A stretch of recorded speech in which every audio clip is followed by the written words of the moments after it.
daal moo ñu boole man ak Ousmane Sonko man maa ngi sant yàlla maa ngi liggéey man awma problème mu poste. mais Babacar quand tu dis Ousmane Sonko non bu ma laissé terminer déglu ma rek déglu ma après dinaa la bay nga wax Babacar déglu foofu mu damay bay nga waaw xamu tam ma wax parce que boo nee Ousmane Sonko lu ma def su loo ko defee nga bàyyi ko ça veut dire que c'est personnel entre vous. vous me laissez continuer s'il vous plaît. d'accord ma bàyyi la nga continuer. voilà tey moom da ngaa ñëw ak. voilà xam nga man ñii dama leen a xam duñu ay novice ci man ñii gis naa ne ba ñuy waaj a ñëw ci pouvoir bi ak ba ñu ñëwee ci pouvoir bi amoon nañ la volonté pour defar réew mi mais tey fii ñu toll nii réew mi dafa divisé wu en deux nous avons deux leadership maanaam ci tetu nguur gi Ousmane Sonko fii Bassirou Diomaye fii à l'heure où je vous parle les Sénégalais se posent la question qui dirige le Sénégal personne ne sait on a élu Bassirou Diomaye Faye c'est lui le chef d'État chef suprême des armées moo tax fu ma dem damay lancer appel le président de la République parce que man républicain la li may wax Bassirou Diomaye Faye man Babacar Lo Ndiaye maa lay wax prenez votre responsabilité un État ne se gouverne pas par procuration. En faisant quoi? En faisant quoi mooy mu démettre Ousmane Sonko mu dàq Ousmane Sonko. mënuñu nekk est-ce que vous êtes conscient dans un état boo xam ne un premier ministre dafay défier les magistrats. Monsieur Ndiaye, est-ce que vous êtes conscient? Un premier ministre dafay défier le président de la République. dama ne dans un état sérieux dans un état normal. D'accord. kon dama ne lii fi am ci réew mi musu fee am. mais est-ce que vous êtes conscient que bu séparé woo ak premier ministre Ousmane Sonko ci instabilité politique bu métti la ñuy tàbbal Sénégal ci mun naa ne ci crise politique la ñuy tàbbal Sénégal dolli ci crise économique bi ñu nekkee nii est-ce que réew mi dina ko attan est-ce que yéen bu ngeen bëggee Sénégal du ngeen ñaan plutôt à ce que ce tandem là ñu gouverner Sénégal ba 2029 après ñu demaat Sénégalais yi évaluer seen bilan ñu dem élection yéen bu fekkee da ngeen am seen ndënd ngeen ñëw teg ko Sénégalais yi arbitrer après ñu fal ki ñuy fal en 2029 mais bëgg a coûte que le président séparé wu ak son premier ministre mu tàbbal réew mi ci beneen crise politique ñu tàbbi ci yeneen yoo xamante ni bi ñu ci jógee dara yàggul dara est-ce que bëgg ngeen Sénégal ba ngeen yéene ko mu ñoom ñaar ñoo ñu tàkkali ko. Le problème du Sénégal s'appelle Ousmane Sonko à l'heure où je vous parle. Tant que Ousmane Sonko est à la tête de la primature rien ne va au Sénégal. Finalement Babacar yaa ngi dëggal sama wax le problème est personnel. est-ce que loolu du schéma bi c'est personnel. parce que xam nga lu tax les faits sont sacrés. mais da nga may wax fait bi maa ngi lay wax nga ne dafa bari. mais Ousmane Sonko ak nguur gii nii ba ñu ñëwee ba léegi wax ma lan lañ fi def lu concret à l'heure où je vous parle la dette du Sénégal mu ngi ci 132% du PIB.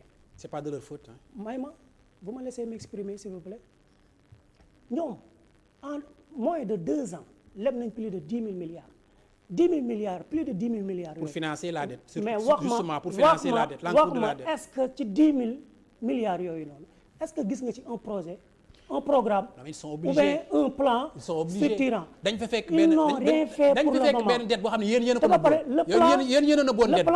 le plan de redressement économique mais c'est pas un plan de redressement économique c'est un plan de redressement fiscal te sénégalais yi ñoo ngi koy yëg yaa ngi koy yëg maanaam ñun ñëpp a ngi koy yëg tey boo defee envoi ci Wave yaa ngi koy yëg moom wax na ko keroog ci mitigam bi te man dama sax rus ñoo ngi leen doon xaar ci leneen kon ça veut dire que ñii amuñu xam-xam pour jiite réew mi te 2029 nag soreetul incha allahu rabbi te li may wax les sénégalais mooy Bassirou Diomaye Faye dina wàcc Babacar Lo Ndiaye sera le président du Sénégal.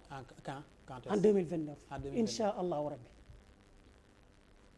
ça surprendrait parce que yow sa parti bi man da tey laa xam ni parti Fass Jom existé na d'abord Babacar Lo Ndiaye mënoo tekkale sa bopp quand même ak Ousmane Sonko wala Bassirou Diomaye Faye mi nga xamante ni mooy l'actuel président de la République tey jii bu ñuy compter les figures de l'opposition bu ñu ci limee 10 duñ la ci boole. selon vous. waaw selon moi man. li may wax pas les Sénégalais. waaw selon moi. yow xamoo ma vous ne me connaissez pas su may lim 10 opposants tey jii yu siiw Sénégal du ma la ci boole. tey jii nga mën a prétendre ni en 2029 di nga remplacer Bassirou Diomaye Faye. à la tête. loolu laa gëm à la tête du Sénégal. incha allah rabbi yaa nit da nga am gëm-gëm moom. waaw d'accord naa man je suis d'accord avec vos opinions mais ci yan anam ngay atteindre objectif boobu. qul illahumma malikal mulki tuutil mulka man tashaa. nguur ci waaw non soo dugalee yàlla ci wax ji da ngay tëj soo dugalee yàlla ci wax ji rek da nga koy tëj. mais bu ma kon man damay prétendre nekk bu ma laissé kon man tamit damay prétendre nekk président 2029. waaw may ma ñëw mais xanaa di nga ma bàyyi ma wax. waaw waxal. Ababacar nag mën naa laa ñaan nga bàyyi ma wax. waxal. xulillahumma malikal mulki tuutil mulka man tashaa maa ko wax. yàlla mooy fal. nguur nekkul ci yow nekkul ci man nekkul ci keneen te ba pare créé wu ma sama parti politique di tëdd na nelaw. nous avons créé notre parti politique ñoo ngi def une tournée nationale nous sommes présents dans les 14 régions du Sénégal à l'heure où je vous parle et dans la diaspora nous avons fait notre conception notre vision pour le Sénégal de demain qui s'appelle plan Teranga Sénégal et dans ce plan Teranga Sénégal ñun dañ ne bu ñu jëlee réew mi 2029 nous allons mettre en place un gouvernement de 14 ministères répartis dans les 14 régions du Sénégal en fonction de la réalité économique de chaque région benn ngoog ñaareel bi aussi ñun dañ ne bés bu ñu jëlee réew mi Touba dafay nekk statut spécial benn ngoog dañ ne bu ñu jëlee réew mi Tivaouane dafay nekk statut spécial dañ ne ñun bu ñu jëlee réew mi Medina Baye dafay nekk cité boo xam ne cité touristique internationale ñun dañ ne bés bu ñu jëlee réew mi la langue wolof sera la langue officielle du Sénégal ñun loolu lañ gëm nous sommes des souverainistes aucun pays ne s'est développé en adoptant une langue étrangère. Babacar. Les Chinois parlent chinois, les Français parlent français, les Anglais parlent anglais. D'accord. Comme ñun Fass Diom notre vision pour le Sénégal mooy tey ñu delloo li nga xam ne mooy suñu moomeel ak suñu cosaan pour réew mi te dem ci kanam. d'accord mu nekk Babacar mu nekk non Babacar nag mënoo def émission tamit nag. man mi di présenter tam nga finalement yaay diriger émission bi.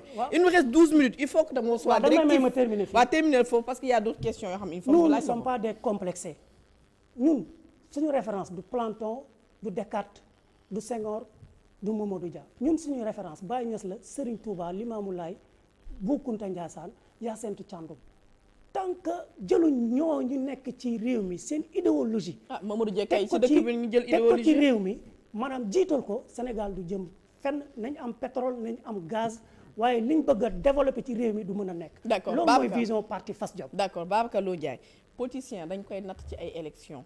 dañ koy natt ci ay rassembler ay nit ñuy gis ni élection bi am na ci nangam ak dama créé sa parti ba léegi ci yan échéance électorale nga dem. ba nga natt fa sa bopp nga xam ne yow résultat yi nga gis njot nga ni bu ñu demee 2029 plutôt di nga nekk le futur président. Diomaye Faye ba mu demee élection 2022 njagañaaw dañ ko dóor gañewul sax mairie ba mu ñëwee 2024 c'est lui le président de la. waaw parce que parti Pastef moo ko porté porté waaw may ma ñëw. parti Pastef moo ko porté mais yow da nga may bàyyi nag may expliquer da nga ma poser question. waaw yow laay déglu. Ousmane Sonko ba muy créé Pastef personne ne le connaissait. man fi ma toll man tey ci Sénégal Ousmane Sonko ba mu fa tollee moom di créer parti kenn xamu ko man Babacar tey fi ma toll créer parti politique boo duggee ci réseaux sociaux yi dinañ xam kuy Babacar boo demee Kaolack xam nañ Babacar nga dem Touba Saint-Louis Mbacké Tambacounda Kédougou Sénégal xam nañ kuy Babacar Lo Ndiaye te nag yuux dina jub fuñ ko fogeewul ñun dañoo gëm ñun suñu bopp gëm ne réew mi maanaam parti Fass Diom moo ko mën a sauver fi réew mi toll ñun loolu lañ gëm. ci local yi ñu leen nar laa xaar parti Fass Diom. jotagul fële ca Kaolack bés bu jotee dinañ ci waxagum c'est pas encore le moment ñu ngi ciy waxtaan ak suñuy alliés ak opposition bi ak suñu coalition bi ñu war a mettre en place di ngeen xam nga moom démb def ne y a pas une opposition au Sénégal moo ngi nax boppam il y a une opposition forte ay ndaw yoo xam ne dara ñoru leen lu dul seen réew te dinañ taxaw. indi seen i idée indi seen programme taxaw tem jàmmarloo nguur gi fi nekk. d'accord Ayoba ma bàyyi avec le parti Fass Diom. su ne Ousmane Sonko su ne en fait opposition amul Sénégal man je trouve que ça s'explique bien parce que aussi bien dans le débat public que ci yeneen domaines yu ñu mën a jël yëpp on ne sent pas la présence de l'opposition. tey jii gis nga bi mu wootee appel à la mobilisation mbooloo mi ko fekk si yëpp tey jii est-ce que opposition bi bu wootee yaa ngi wax ni da ngeen woote le 15 à Guédiawaye est-ce que mën nañ yaakaar ni tey jii li wàcc fee nga xamante ni mooy parking stade Léopold Sédar Senghor genn wàll gi sax mën na wàcc Guédiawaye bu ngeen wootee yéen. dama lay jox exemple 2019 Macky Sall stade amitié la feesal ba mu fees dell te loolu Pastef defaguñ ko. benn parce que li wàcc ci parking bi moo ëpp place stade yi. waaw aywa nag da nga ma posé stade bi question 80 000 places la. da nga ma posé question non dama lay wax stade 80 000 places la. s'il vous plaît li wàcc ci parking bi moo ëpp li nekkoon li nekk place nekk stade. da nga ma posé question. waaw wax waaye ma wax yow it yow sama frère nga. waaw waxal. gis nga lii gis guléet xam nga kenn du natt ki nekk ci nguur ci plan de mobilisation parce que doole gi ñoo ko yor. mais bu nekkee dans l'opposition defoon nañ ko ak Kër Massar Babacar. ñoom ñoo yore direction yi ñoom ñoo yore caisse noire yi mu nekk kenn duñ ko tudd yaa may dégg ñoom ñoo yore nguur gi. mais bu nekkee dans l'opposition defoon nañu rassemblement bu mel nii ak Kër Massar.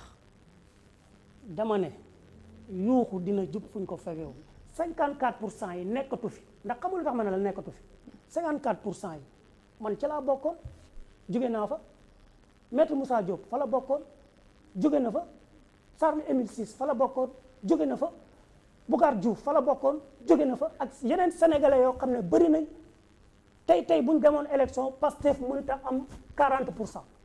ah bon maa la wax li tey buñ demoon élection Pastef mënut a am 40%. mais ñi nga lim fii yëpp amuñu poids électoral buy xañ Pastef 54% yi bu wàññi 54% waa léegi bu ma lim ñooñu doxal ci mbedd bi nga laaj sénégalais yi nga dugg taxi wala nga dugg car rapide wala nga dugg TER wala nga dugg BRT wala nga dem ci marché bi nga interroger les sénégalais laaj leen ba xam am ngeen satisfaction ci nguur gi fi ne wala ci ki nga xam ne mooy leaderu Pastef. sénégalais yooyu ñoo nekkoon esplanade bu aussi ah. mais ñooñu dañ leen a jox xaalis. non yaa ngi non il faut être Babacar. c'est ça la comme si yaa ngi commencé mais Babacar nag yow yaa ngi bokk organiser seen meeting bi réussir nga ni gars yi leen jox xam nga mbooloo mi nekkoon fee yëpp ku leen nar a jox xaalis pour ñu ñëw fekkoon ne dañoo jox ku nekk 15 000 comme ni nga ko waxee pour mu ñëw kon gafa gi réew mi dara def ça c'est clair parce que mbooloo ma teewoon fee les gens estiment ça à 800 000 1 million de personnes. mais Ayoba moom mi dafa bokkoon ci APR te Ousmane Sonko wax na fa lu am solo nee na moom day demande pour ñu tas APR parce que c'est un parti criminel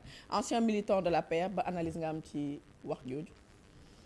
man dama fi ñëw en tant que président du parti. mais on parle de l'actualité aussi Babacar. mais dama koy wax ne ko la justice des vainqueurs ça ne passera pas au Sénégal Ousmane Sonko moomu réew mi.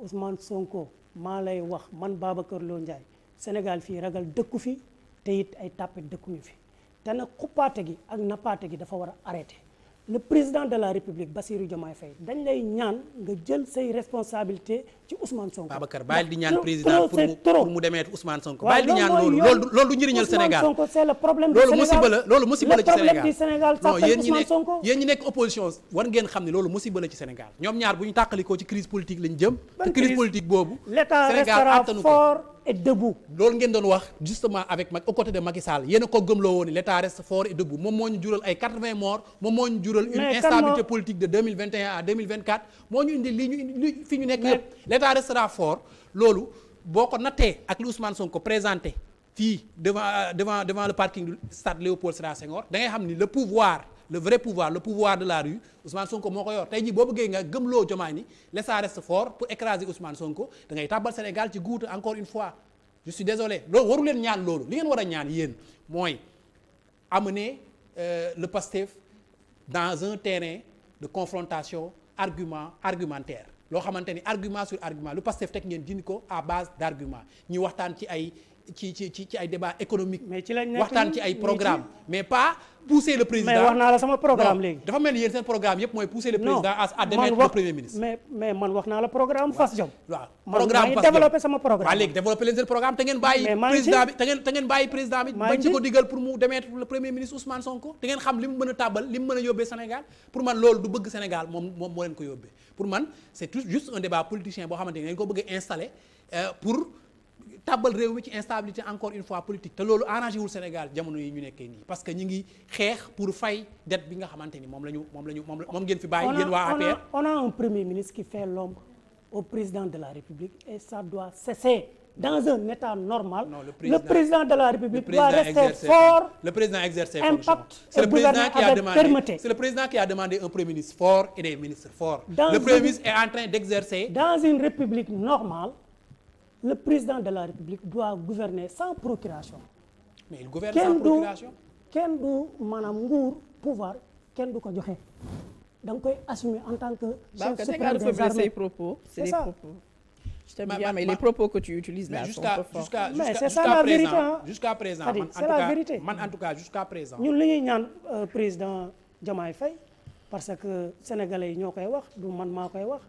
dafa Bàyyi di war a wax sénégalais yi yow taxaw assumer que quels sont tes ne propos? moom la réew mi fal. moom la réew mu fal mi ngi te doxal ki fi nekk premier ministre bigam moo ko fal dafa war a xam ne Diomaye Faye mooy kilifaam.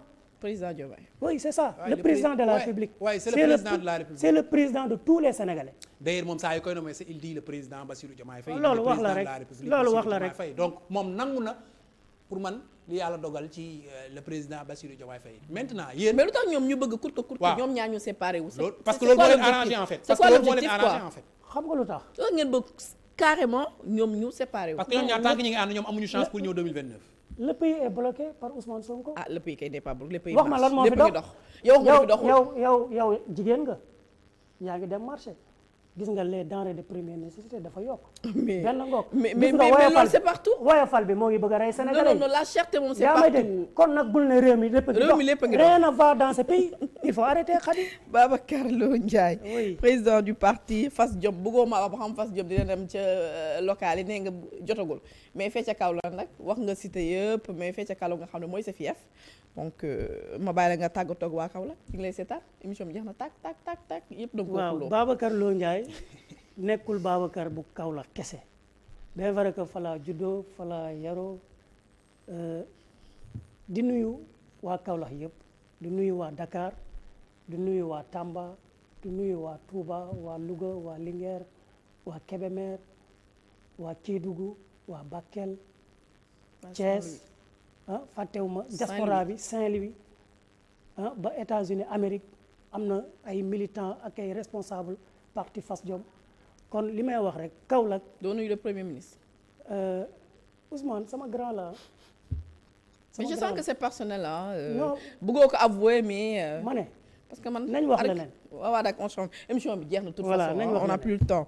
Moom- d'accord di les remercier bu baax a baax waaw. li may jeex na. teg rek mooy di nuyu xalif généraux yëpp rawatina nag fi ma bokk muy Medina Baye maa ngi nuyu xalifa bi Cheikh Mahi Ibrahima Niass di nuyu sama sëriñ Khadimou Salam Cheikh Moustapha Ousseynou Niass di nuyu képp koo xam ne yaa ngi bëggee Fass Diom nekk militant wu Fass Diom di xeex subaak ngoon guddeeg bëccëg pour Fass Diom jël réew mi kon ñoo ngi sant ñëpp di gërëm ñëpp jërë ngeen jëf. di remercier bu baax a baax Babacar Lo Ndiaye fàttali il est le président du parti Fass Diom di nuyu bu baax les internautes ayo ba ñu lay remercier tey moom l'émission a été tendue. booy comprendre Babacar bu ñëw bëgg ñoo napp bëgg ñoo napp quoi bëgg ñoo pourtant nag il imposer est ça pourtant li plateau bi la de mais coulisses il est très doux. bëgg ñoo napp bëgg ñoo imposer ça kii quoi bu tey daf ñu doon napp waaye di nga xam ne fi nga ñuy fekk ñun waa Walf rek ñun kenn du ñu napp. di la nuyu di la remercier vraiment ci wuy bi ñëwee ci plateau bi di remercier équipe technique bu may gunge du lundi au vendredi dans l'édition du soir Bakar Si Diop nga xam ne ñibbisi na ca congé ba ah ak Mami Kanté ñoom Bàcci Silla Aladji Saliou Bey Abdou ñoom Mbalok Pia on se donne rendez-vous demain inchallah avec Abdoulaye Bow avec un autre invité bonne suite des programmes sur Walf TV et très bonne fin de soirée au revoir.